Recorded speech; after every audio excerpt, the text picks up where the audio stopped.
اور اے پیغمبر، ان میں سے کوئی مر جائے تو کبھی اس کے جنازے پر نماز نہ پڑھنا اور نہ اس کی قبر پر جا کر کھڑے ہونا۔ یہ اللہ اور اس کے رسول کے ساتھ کفر کرتے رہے اور مرے بھی تو نافرمان ہی مرے۔ اور ان کے مال اور اولاد سے تعجب نہ کرنا، ان چیزوں سے اللہ یہ چاہتا ہے کہ ان کو دنیا میں عذاب کرے، اور جب ان کی جان نکلے تو اس وقت بھی یہ کافر ہی ہوں۔ اور جب کوئی صورت نازل ہوتی ہے کہ اللہ پر ایمان لاؤ اور اس کے رسول کے ساتھ ہو کر جہاد کرو، تو جو ان میں دولت مند ہیں وہ تم سے اجازت طلب کرتی ہیں اور کہتے ہیں کہ ہمیں تو رہنے ہی دیجئے کہ ہم بیٹھ رہنے والوں کے ساتھ ہو جائیں۔ یہ اس بات سے خوش ہیں کہ عورتوں کے ساتھ جو پیچھے رہ جاتی ہیں گھروں میں بیٹھ رہیں۔ ان کے دلوں پر مہر لگا دی گئی ہے، سو یہ سمجھتے ہی نہیں۔ لیکن پیغمبر اور جو لوگ ان کے ساتھ ایمان لائے سب اپنے مال اور جان سے لڑے۔ انہی لوگوں کے لیے بھلائیاں ہیں اور یہی مراد پانے والے ہیں۔ اللہ نے ان کے لیے باغات تیار کر رکھے ہیں جن کے نیچے نہریں بہ رہی ہیں، ہمیشہ ان میں رہیں گے، یہی بڑی کامیابی ہے۔ اور صحرا نشینوں میں سے بھی کچھ لوگ عذر کرتے ہوئے تمہارے پاس آئے کہ ان کو بھی اجازت دی جائے، اور جنہوں نے اللہ اور اس کے رسول سے جھوٹ بولا وہ گھر میں بیٹھ رہے۔ سو جو لوگ ان میں سے کافر ہوئے ہیں ان کو دکھ دینے والا عذاب پہنچے گا۔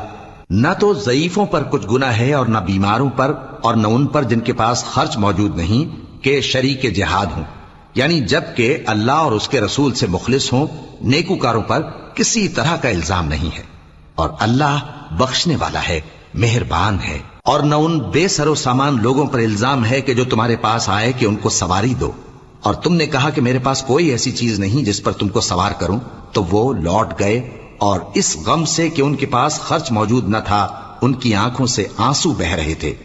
الزام تو ان لوگوں پر ہے جو دولت مند ہیں اور پھر تم سے اجازت طلب کرتے ہیں، یعنی اس بات سے خوش ہیں کہ عورتوں کے ساتھ جو پیچھے رہ جاتی ہیں گھروں میں بیٹھ رہے ہیں۔ اللہ نے ان کے دلوں پر مہر کر دی ہے، بس وہ سمجھتے ہی نہیں۔ جب تم ان کے پاس واپس جاؤ گے تو تم سے عذر کریں گے، تم کہنا کہ عذر مت کرو، ہم ہرگز تمہاری بات نہیں مانیں گے۔ اللہ نے ہم کو تمہارے سب حالات بتا دیے ہیں، اور ابھی اللہ اور اس کا رسول تمہارے عمل کو دیکھیں گے، پھر تم غائب و حاضر کے جاننے والے کی طرف لوٹائے جاؤ گے، تو جو عمل تم کرتے رہے ہو وہ سب تمہیں بتائے گا۔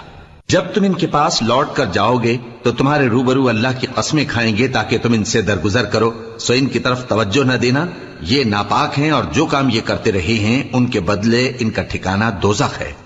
یہ تمہارے آگے قسمیں کھائیں گے تاکہ تم ان سے خوش ہو جاؤ، لیکن اگر تم ان سے خوش ہو بھی جاؤ گے تو بھی اللہ نافرمان لوگوں سے خوش نہیں ہوتا۔